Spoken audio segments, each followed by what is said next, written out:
मैं भी बाबा बन के बैठ जाता हूँ। तो देखें, एक दरख्त के ऊपर कोई रस्सी बांध दे, कोई धागा बांध दे, ऑटोमेटिकली जो अनएजुकेटेड वो उसको मानना शुरू हो जाएंगे। बाबे तो फिर भी उनको कन्विंस कर लेते हैं, और यही बाबे इनमें शामिल है इन चीज़ों में। इनको जो पढ़ाया जाता है यही मौलवी बैठ के यही एजुकेट करते हैं कि आपने गज़वा हिंद लड़ना है। आप अपनी कंडीशन तो देख लें, आप छोटी छोटी बच्चियों को नहीं छोड़ते, आप किसी को, बल्कि मेल फीमेल तो दूर की बात, मेल बच्चे भी इनसे नहीं बचते, वो भी मतलब कि इनका शिकार हो जाते हैं। नहीं करते थे तो उनको बाहर निकाल दिया जाता था। हिंदू लड़कियों के साथ क्या हो रहा है सिंध में, हिंदुओं के साथ क्या हो रहा है? ब्लास्फेमी लॉ जो है उसका इतना बेदरेग और जालिमाना अतलाक हो रहा है, यानी जिसके साथ जाती दुश्मनी होती है, जिसके साथ कोई और झगड़ा होता है, तो हम क्या करते हैं कि हम वो ब्लास्फेमी का इल्जाम लगा देते हैं। और हम साथ नहीं रह सकते थे। अगर हम वहाँ रहते तो हमारा जो इस्लामी जो मजहब है उसकी बहुत सी चीजें वो हो ही नहीं सकती थी वहाँ पे। अभी भी बहुत सारे मुसलमान हिंदुस्तान में रहते हैं, पाकिस्तान से ज्यादा आबादी मुसलमानों की हिंदुस्तान में रहती है। हाँ, बहुत ज्यादा रहती है। मैं उनको बहुत ज्यादा सल्यूट पेश करती हूँ। पता नहीं वो वहाँ कैसे रह रहे हैं, लेकिन वहाँ रह के बहुत चीजें जिसको वो हमारा समझते हैं, जैसे वो लोग गाय को मतलब उसकी पूजा करते हैं और हम उसको ज़िबा करते हैं, तो वो लोग वो देख के हमें ही ज़िबा कर देंगे। इनको खुदारा यही मैं रिक्वेस्ट करूंगा, इनको इबरत का निशान बनाएं, इनको वो करें। गज़वा हिंद बाद में लड़ लेना, आप में वो सिक्कत नहीं है। ये चीजें जो है पहले अपने ऊपर तो लागू करो। जो 5 फुट का 6 फुट का अपना एक मतलब जिस्म लेके फिर रहे हो, उस पर भी तो लागू करो ना। जब मैं हमेशा जानबूझ करके पाकिस्तानी एक्ट्रेस जब यहाँ भारत में आती थी और जब यहाँ पर नंगा नाच करती थी, कपड़े खोल करके खड़ी हो जाती थी, तो मैं उनकी पिक्चर जरूर देखती थी और बड़े पर्दे पर देखती थी, और मुझे ये एहसास होता था कि बेचारी को नंगा होने का कितना शौक था। पाकिस्तान के सबसे बड़े सोशल इशू के बारे में एक केस पाकिस्तान के अंदर सामने आ रहा है। एक बाबा आया है जी पाकिस्तान के अंदर जो औरतों की प्रेगनेंसी को ठीक करता फिर रहा है, जिसका नाम है आबिद करंट पीर, और ये खबर सामने आई है, उस पर छापा भी पड़ा है। उसने लगभग 700 औरतों को हामला किया है, 700 औरतों को प्रेग्नेंट किया है, और इसी के साथ साथ उसने 10 साल की बच्ची को भी अपनी हवस का निशाना बनाया है। जय दोस्तों, भाई पाकिस्तानियों की अलग ही दुनिया है, अलग ही। भाई आप लोगों ने बहुत सारी वीडियो इनकी देखी भी होंगी। खुद का इनका भाई पृथ्वी है, पृथ्वी इनके लिए चपटी है, खुद का इनका सूरज है, यानी कि इनके बारे में अगर बात करोगे तो आप भी बिचल जाओगे, आप क्या बोले इनको क्या नहीं बोले।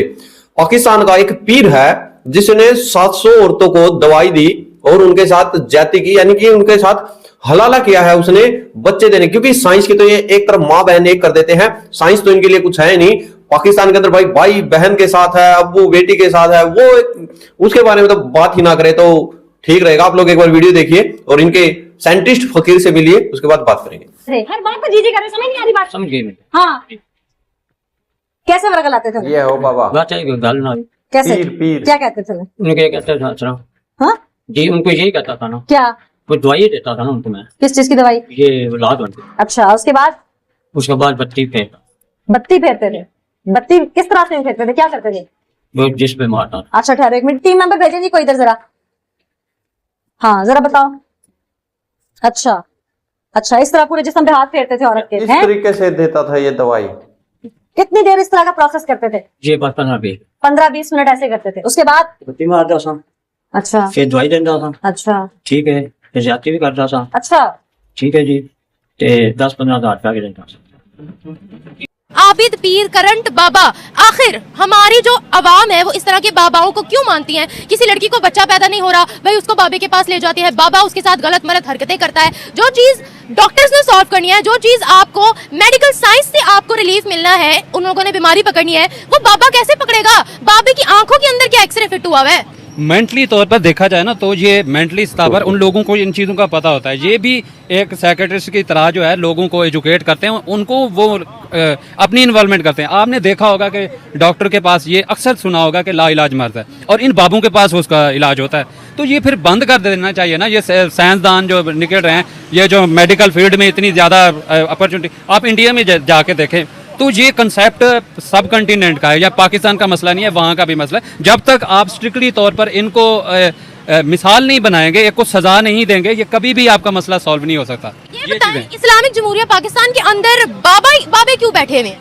ये देखें ना, इसलिए बैठे हुए हैं लोगों के पास एजुकेशन कम है, लोगों को अवेयरनेस नहीं है, लोगों को तालीम की कमी है। हमारी हुकूमतों को अपनी फुर्सत हो तो अपने एक दूसरे की टांगे खींच रहे हैं। इन बाबों के और दूसरे अताई डॉक्टर भी बैठे होते हैं, वो देख लें, भरे पड़े हैं ये मिसालें। जब तक इनको एक पकड़ के इनको सज़ा नहीं देंगे, एक बंदे की मिसाल नहीं देंगे। कितनी मिसालें हैं पाकिस्तान में। एक बच्चों को एक मर्डर हुआ था पिछली दफ़ा, वो बच्चों को मर्डर कर देता था, वो भी रेप केस ही था एक किस्म का। ये बाबे जी, तो ये बाबे भी वही लिबादा ओढ़ के, आप कोई भी, मैं भी बाबा बन के बैठ जाता हूँ। तो देखें, एक आप एक दरख्त के ऊपर कोई रस्सी बांध दे, कोई धागा बांध दे, ऑटोमेटिकली जो अनएजुकेटेड वो उसको मानना शुरू हो जाएंगे। बाबे तो फिर भी उनको कन्विंस कर लेते हैं, और यही बाबे इनमें शामिल है इन चीज़ों में। फिर ये कौम दावा करती है कि भाई हम बड़े सच्चे मुसलमान हैं, हम तो काफिरों को मारेंगे, हम गज़वा हिंद लड़ेंगे। ये बताएगा पाकिस्तानी मुसलमान वाहिद मुसलमान है जो कुरान नहीं पढ़ते, जो नमाज नहीं पढ़ते, कुरान की एक आयत का तर्जुमा इनको नहीं आएगा। ये पीरों फकीरों को मानते हैं, मौलवियों के पीछे भागते हैं। क्या कहते हो आप? ये बिल्कुल आप सही कह रही हैं कि ये इनको जो पढ़ाया जाता है, यही मौलवी बैठ के यही एजुकेट करते हैं कि आपने गज़वा हिंद लड़ना है। आप अपनी कंडीशन तो देख लें, आप छोटी छोटी बच्चियों को नहीं छोड़ते, आप किसी को, बल्कि मेल फीमेल तो दूर की बात, मेल बच्चे भी इनसे नहीं बचते, वो भी मतलब कि इनका शिकार हो जाते हैं। इनको खुदारा यही मैं रिक्वेस्ट करूंगा, इनको इबरत का निशान बनाएं, इनको वो करें। गज़वा हिंद बाद में लड़ लेना, आप में वो सिक्कत नहीं है। ये चीज़ें जो है पहले अपने ऊपर तो लागू करो। जो 5 फुट का 6 फुट का अपना एक मतलब जिस्म लेके फिर रहे, उस पर तो लागू करो ना। जब तक अपने ऊपर लागू नहीं करोगे इस्लाम, तो सबसे पहले अपने ऊपर लागू करो, उसके बाद अपनी आंखों के ऊपर लागू करो, अपने दिमाग पे लागू करो, फिर जाके आप दूसरे को उसकी इंस्ट्रक्शन भी दो, उसको भी उसकी तरह बुलाओ। आप खुद उसमें आप पूरे नहीं उतर रहे और दूसरों को उसकी तबलीग कर रहे हो, ये नहीं हो सकता। ये दोगलापन जो है पहले। तो दोस्तों आप लोगों ने देखा, ये फर्क है भाई एजुकेशन का। भारत के अंदर भी देखिए थे कभी जो इन झाड़ू पोछ इन फकीरों के उसमें घुसते थे, बट वो सिस्टम धीरे धीरे जिस हिसाब से एजुकेशन आगे बढ़ रही है वो बिल्कुल खत्म होते जा रही है। वो पहली चीजें देखिए, अब क्या है, मैं बात करूंगा हमारे पूजनीय महाराज प्रेमानंद जी, उन्होंने एक पीढ़ी को नया जीवन दे दिया। अगर भारत की बात करूं मैं, एक पीढ़ी को जीना सिखा दिया है। और न सिर्फ हिंदू को, बकायदा मुस्लिम भी यहाँ भाई भारत के हैं जो उनकी तारीफ करते हैं, क्योंकि उन्होंने जो ये दुकानें थी, जैसे ये पाकिस्तान में दिखाई मैंने, ये दुकानें बंद कर दी हैं। भगवान को किस तरीके से पूजा जाता है वो उन्होंने बताया है। एक यानी कि उमंग जीवन में नई उभर कर आई है, वो उन्होंने बताया है। वैसे ये वीडियो का रिएक्शन लिया है, ये थोड़ी ओल्ड इज गोल्ड वीडियो है। तो पाकिस्तान के अंदर आज भी कैसी मानसिकता है वो आप लोगों को मैंने दिखाया है।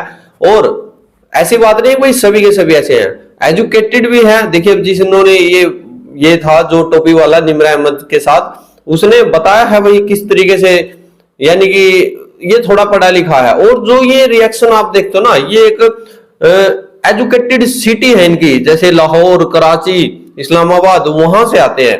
अगर आप इनके बिल्कुल बैकग्राउंड में जाएंगे तो भाई खो ही जाएंगे, वापस नहीं आएंगे वहां से। बाकी आपकी क्या राय कमेंट सेक्शन में जरूर। ऐसी वीडियो आपको कैसी लगती है, मजीद आगे ऐसी वीडियो एक दो आपको दिखाते रहे या नहीं, कमेंट में जरूर लिखें।